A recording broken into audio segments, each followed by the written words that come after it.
Kwa mara ya kwanza kama mwanahabari mpekuzi na sasa mbunge wa Nyali, ninaangazia maasi yanayotekelezwa kote nchini na ukiukaji wa haki za binadamu. Hii ni hadithi sugu ya mauaji. Jina langu ni Mohamed Ali na haya ni makala ya Jicho Pevu ndani ya Bunge la Taifa.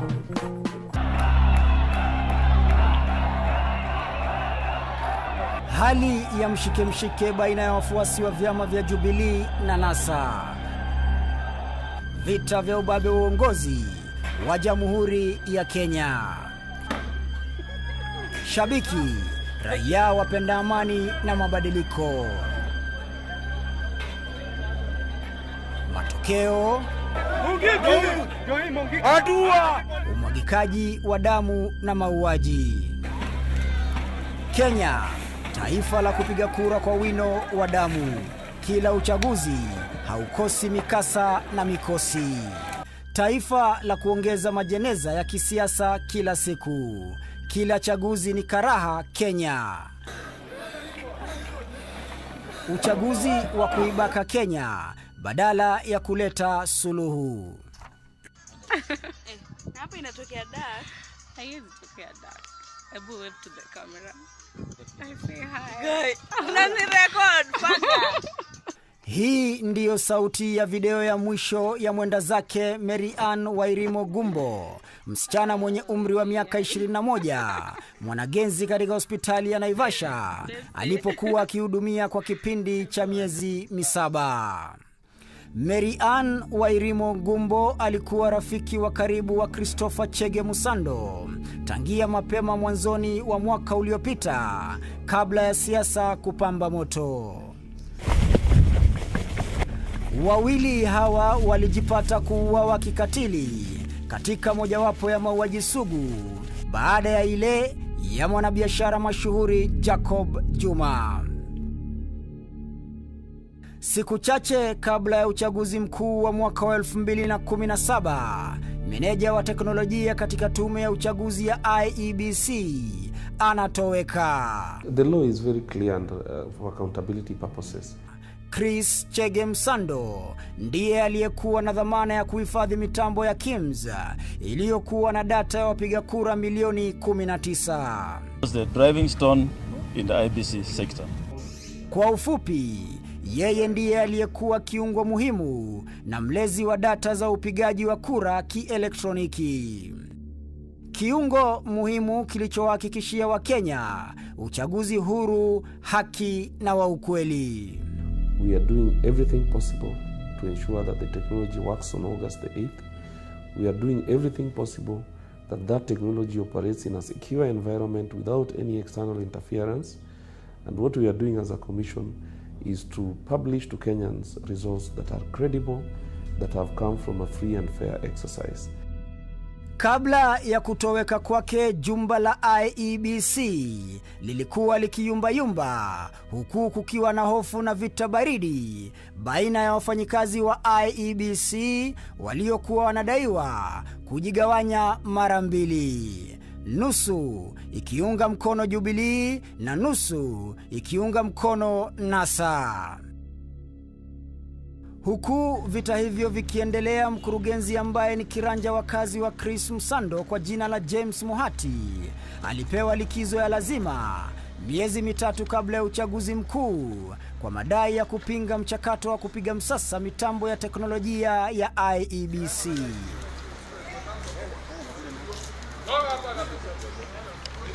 Chris Musando alipewa nafasi ya kushikilia wadhifa wake James Muhati. Wiki kadhaa kabla ya uchaguzi mkuu Agosti 8, James Muhati anadaiwa kurejeshwa tena kama mkurugenzi mkuu wa teknolojia katika mazingira ya kutatanisha. Tume iliyompa likizo ya lazima ilinyamazia utata huu wa kurudishwa kwake kazini pasi na kuwaeleza Wakenya uhalisia wa kilichomrudisha kazini. Siku 10 kabla ya uchaguzi mkuu, Chris Chege Musando, baba mwenye watoto 5, alidaiwa kutoweka.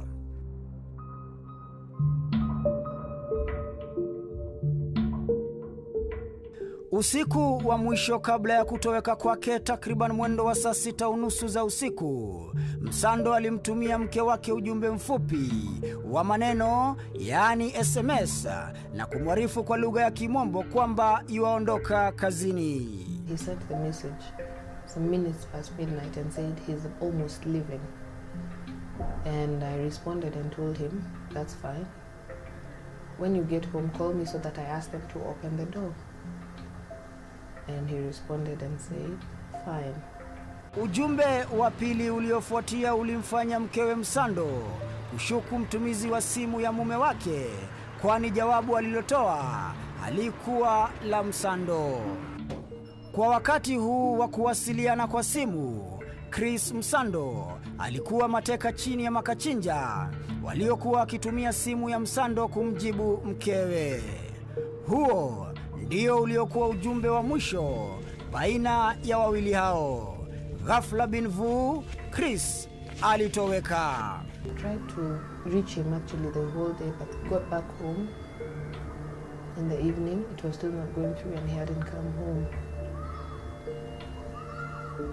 So I informed his brothers and my brothers, and we agreed to give it time, but by morning he still hadn't come. And we went to report to the station, which is near our house here at Embakasi, as a missing person. After having reported that his life was in danger, that he was sent to a police station. Probably the police or the government should have followed up to find out precisely who were these people who were issuing threats to him.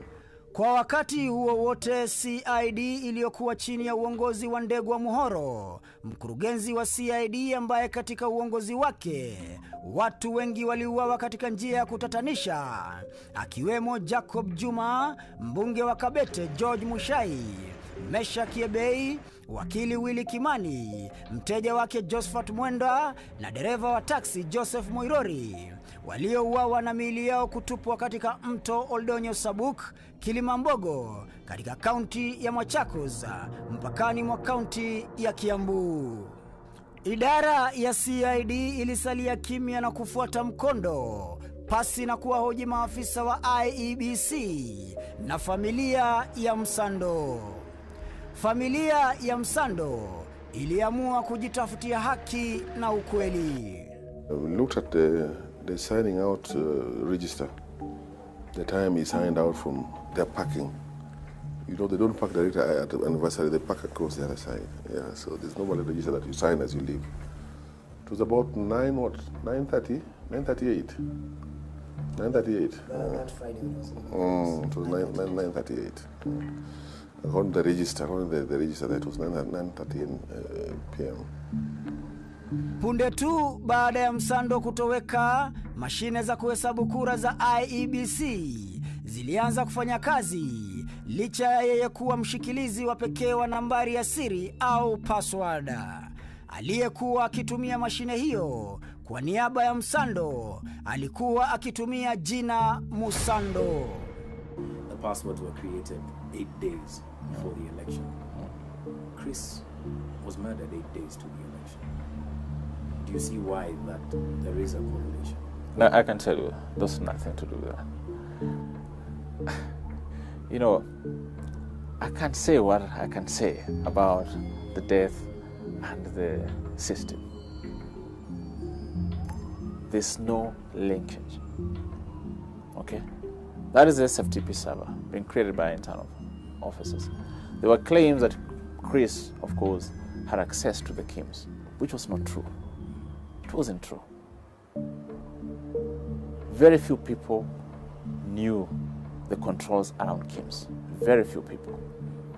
As it's until the eve of the election that the passwords for KIMS were released to the returning officers and the field officers. Even us who now take the responsibility, you're given a password but we don't use it, but given your position, just keep it. So there was a protocol, there was a procedure to be followed on how the passwords will be managed. And as far as I'm concerned, Chris had got nothing to do with the passwords. Siku iliyofuatia mwili wa marehemu Chris Msando ulipatikana katika msitu wa Muguga, kaunti ya Kiambu, siku moja baada ya kuripotiwa kutoweka kwake na kupelekwa katika chumba cha kuhifadhia maiti cha City. Mwili wake ulikuwa umefanyiwa unyama wa hali ya juu, ukionyesha wazi mateso aliyoyapitia mikononi mwa wabakaji wa demokrasia. Ripoti ya upasuaji inaonyesha kuwa Msando alikuwa na alama shingoni mwake, ishara ya kunyongwa, alama za kukatwa mikononi mwake na miguuni, kuonyesha wauaji wake walimfunga na kumtesa. Yote haya kwa nia ya kutaka nambari za siri za kielektroniki za IEBC. Je, ni nani aliyemuua Christopher Chege Msando?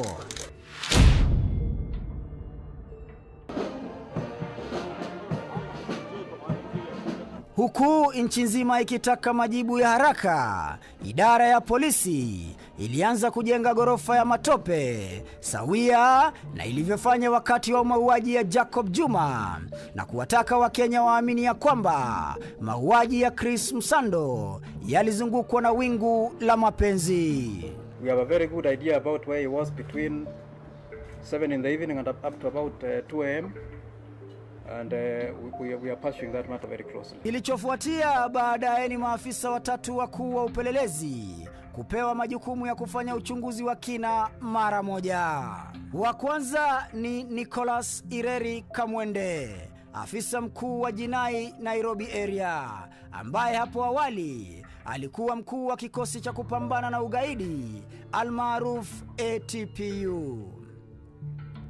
Afisa mkuu wa polisi aliyekashifiwa pakubwa na tume za kutetea haki za binadamu baada ya madai ya kuwavukisha Wakenya nchini Uganda na kuwapeana kwa serikali ya Yoweri Kaguta Museveni kinyume na katiba ya Kenya. Wakenya ambao hivi majuzi wengine wao waliachiliwa huru na serikali ya Uganda baada ya kutopatikana na hatia na ambao wanaogopa kurudi nchini wasije wakadhulumiwa tena.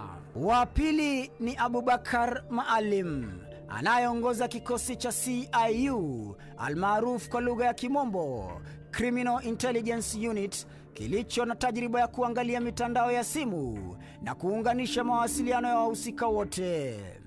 Tofauti na maafisa wengine wa polisi, Maalim anaaminika kutumiwa sana kisiasa, huku akikumbukwa kuwa miongoni mwa maafisa wa polisi waliowakamata Ibrahim Akasha na Baktash Akasha na kuondoa nchini kwa ushirikiano na serikali ya Marekani bila ya kufuata katiba ya Kenya.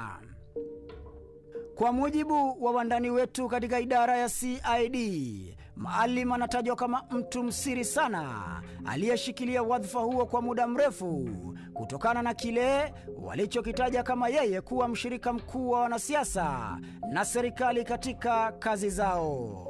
Watatu na wa mwisho ni Martin Nyaguto, afisa mkuu wa CID kutoka kitengo cha homicide.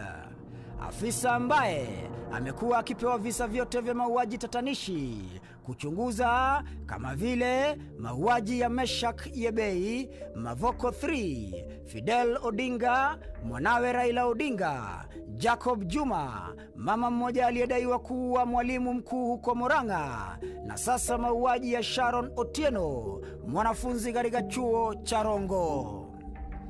Martin Nyaguto ameingia katika vitabu vya kihistoria nchini Kenya kama afisa wa polisi ambaye hajawahi fanikiwa kushinda uchunguzi wa hali ya juu hata moja, licha ya kupewa majukumu hayo. Kupewa kazi ya uchunguzi katika kila tukio la mauaji sugu ya watu mashuhuri ni jambo hata linawatatiza maafisa wengine wadogo wa upelelezi ambao hawaelewi ni kwa nini iwe Martin Nyaguto kila mara. Maafisa hawa watatu walitakiwa kuripoti matukio yote kwa aliyekuwa mkurugenzi wa CID wakati huo, Francis Ndegwa Muhoro, ambaye tangu ashike usukani na kuondolewa kwake alionekana kufanya kazi ya kutia gunia upepo. Officers are supported by the homicide team on the case to retrace the movement of the deceased right from the time he left office, and any other movements that he might have made in the course of the day, for us to get to know at what point or who are involved with this heinous act. I put in my best team, and if the need be, we will seek support from elsewhere. But I'm very confident that we have a team that is able to unravel this. They have done it before. I don't see why we can't do it now. Ndegwa Muhoro, kiranja wa kikosi hicho na msiri mkubwa katika idara ya ujasusi, hajawahi shinda kesi yoyote kubwa kama msimamizi wa idara hiyo. Ametajwa na kudaiwa kuhusika katika sakata mbalimbali,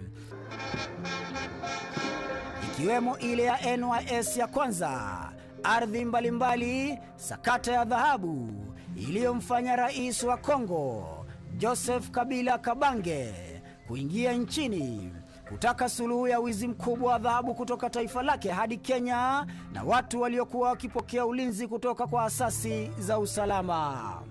Kwa ufupi, Ndegwa Muhoro alikashifiwa vikali kwa kudaiwa kugeuza idara ya ujasusi na kuifanya idara ya matajiri na maslahi.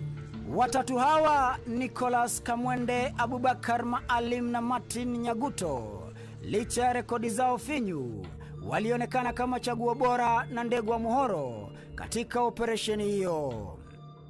Pasi na kupoteza muda, walianza uchunguzi mara moja. Sawia na operesheni za hapo awali za uchunguzi wa polisi katika kila mauaji, hatua ya kwanza ilikuwa ni ya kuwatumia wanahabari polisi wanaowakilisha na kuwatumikia ndani ya vyombo vya habari kuwapotosha Wakenya kwa kulengesha mauaji hayo kama mauaji ya kimapenzi. Licha ya taarifa za polisi na madai ya ziara ya Chris Msando kabla ya kuuawa kwake, Jicho Pevu sasa limebaini kuwa usiku huo wa Ijumaa, Chris Msando alitoka ofisini na kuteremka hadi katika mkahawa ulioko chini ya jengo la ofisi za IEBC. Muda mfupi baadaye, Chris Msando alielekea katika mkahawa wa Club 7 mkabala na jumba la Anniversary, na ni hapa ndipo waliungana na watu wengine wawili, miongoni mwao mwanafunzi wa KMTC Karo Ngumbu na jamaa mmoja kwa jina la Dan Kinywa. Saa 8:20 za usiku, Dan Kinywa aliondoka na kumwacha Msando na Karo Ngumbu.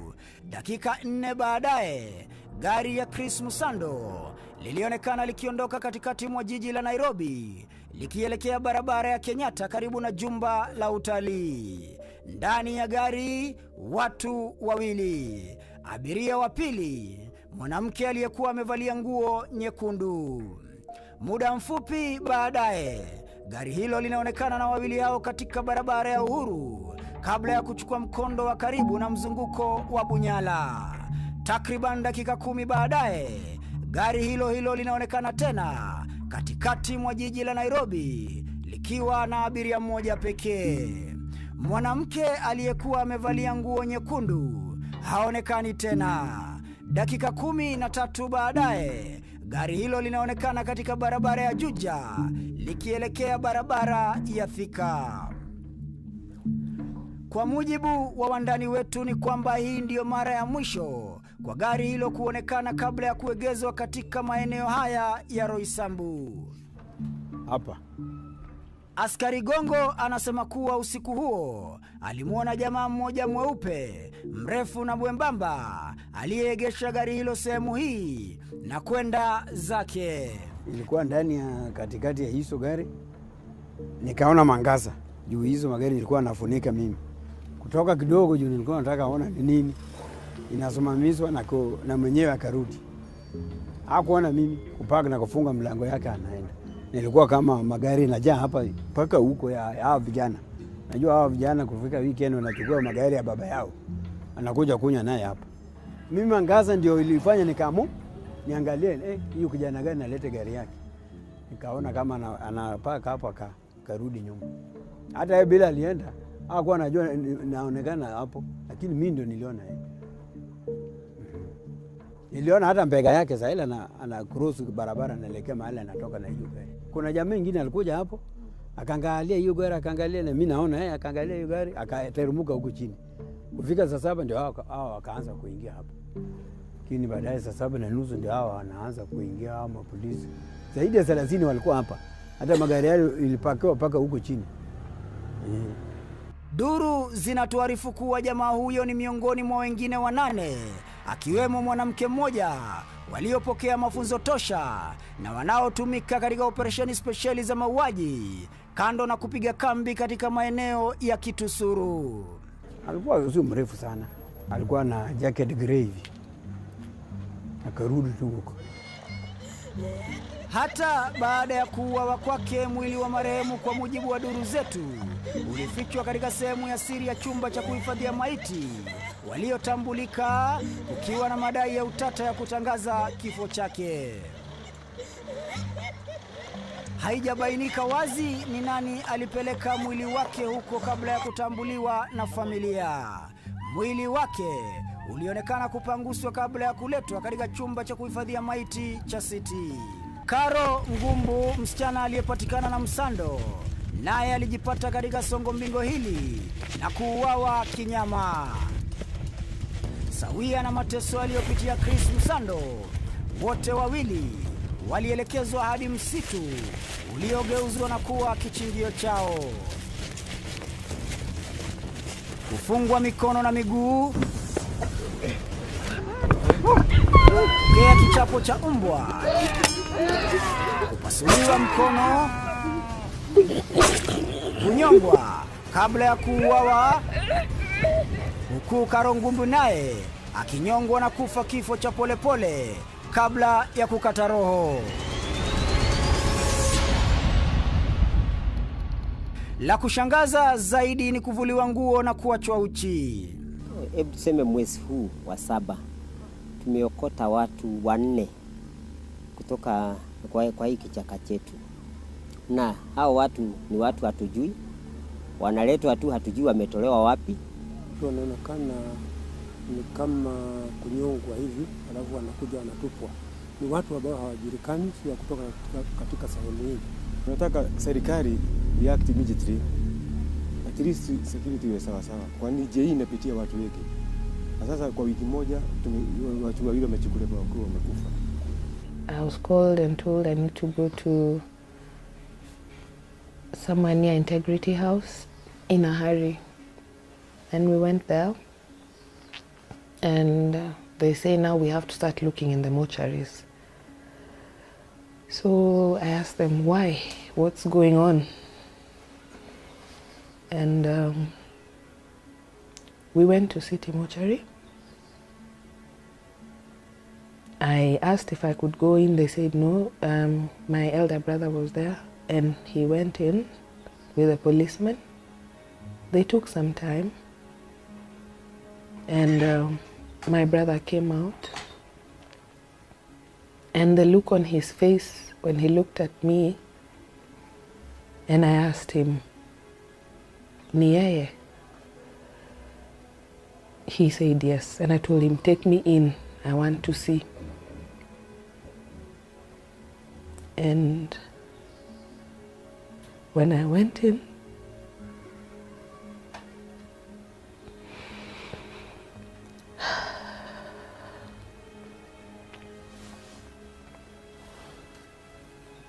I saw him cold and lifeless. I was in shock. I didn't expect to,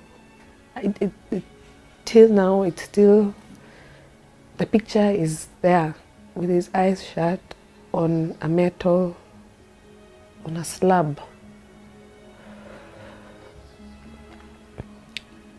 I was in shock, but I asked them unwrap the bed sheet that was covering him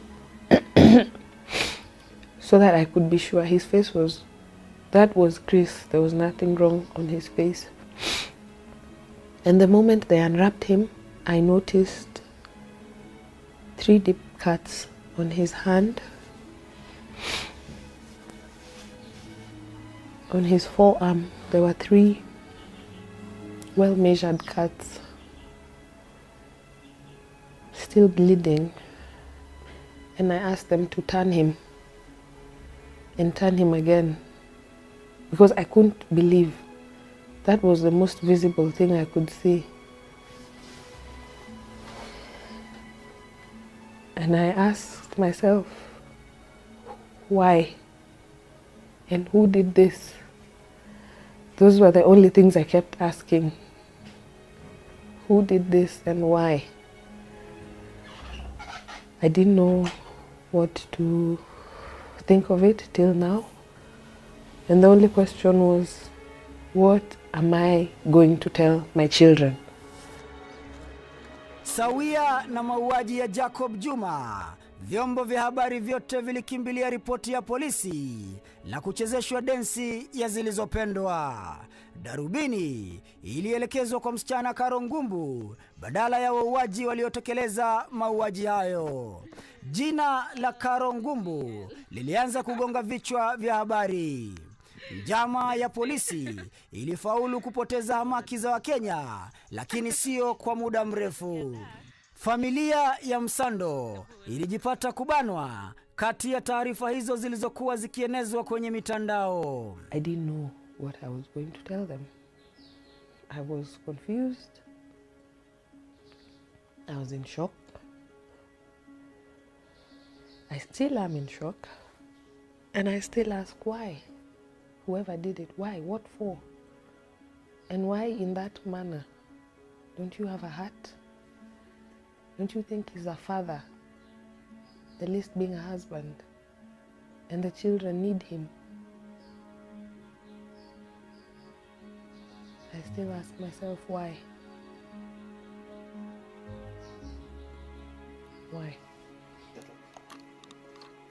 Kwa mara ya kwanza dadake marehemu anapasua mbarika na kuzungumzia utata uliozingira kifo cha dadake.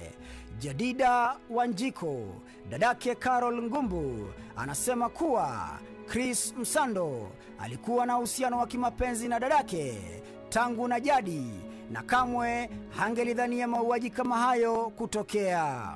Uhusiano wa Chris na Mariana ulikuwa vipi?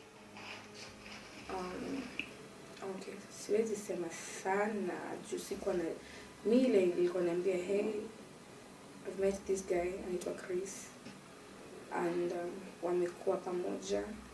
Sitangu alikuwa anafanya Naivasha Hospital and ananiambia time yenye napeleka deliveries huko, ananiambia sitakuwa around. Chris amenikujia, tunaenda Nairobi na muendea kama ni Friday na mrudisha sana. Yeah.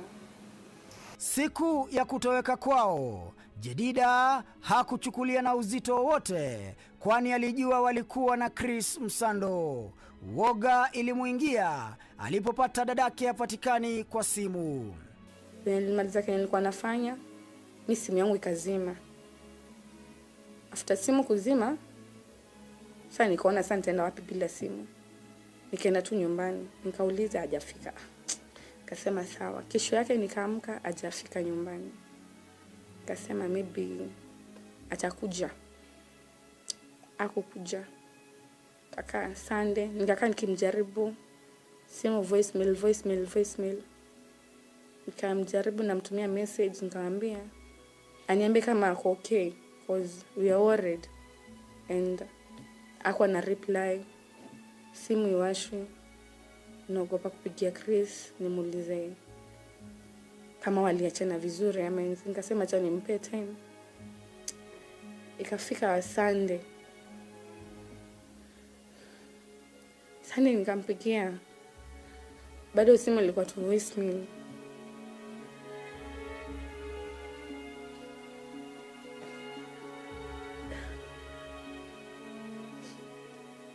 Mimi yote si watch news, so sikuwa naona mahali ati Chris is missing. Kama ningeona alikuwa na miss na niye alikuwa na siku ya mwisho, ningejua ni sister yangu. Monday ndio nikaona amepatikana with a known body. Nikajua ni sister yangu. Mwenye alisema ako city nikapigia kazini yangu mkubwa, nikamwambia tupatane city na usiambie mtu ili tukajue.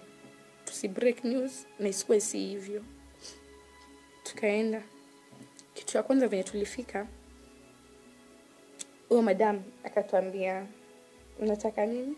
Kwambia kuna sister yetu ameenda missing from Friday. Na tumemtafuta, ameenda mteja, and mtu mwenye alikuwa na yeye pia yeye amepatikana ako huko. Tumesikia ako huko, na pia aliniangalia tu akaniambia, "Please nifuateni." Mimi nikaisha nguvu. Tulikuwa na rafiki yangu mmoja, kaenda akaingia, kufika hapo kwa mlango akaingia. Hata kabla niingie nikasikia rafiki yangu akishout, "Karo, Karo, Karo, kwa nini?" Kajua tu ni sister yangu.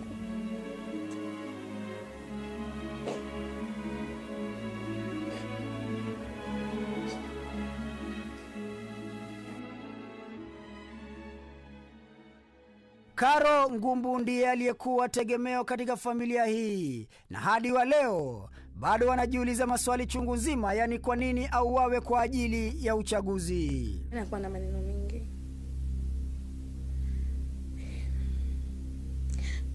Ndio hata ungemuongelesha ama umwambie vibaya kujibu. Alikuwa tu mtulivu, alikuwa anapenda tu kusoma. Kusoma sana. Yeah.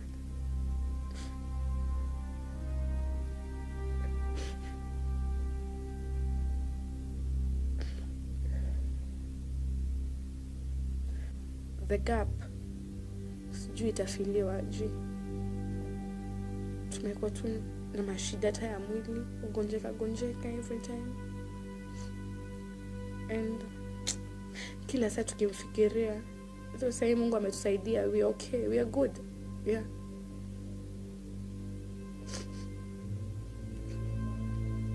Njua hata kama ni kosa gani alikuwa ametenda, haikumaanisha uliwe. Yeah.